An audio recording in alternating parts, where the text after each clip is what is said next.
ही एवढी वराडलेली एवढा क्लिअर आवाज येतो. आपली बोलत होती ना मग अशी आवाज येतो. दुसरं कुठं वराडते रायरेश्वर ह्याच्या आड येतो ना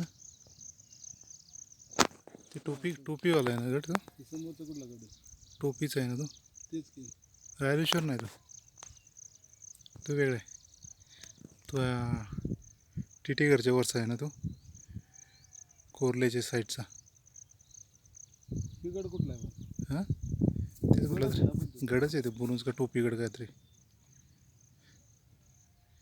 ही टेकडाच्या मागं असणार रायरेश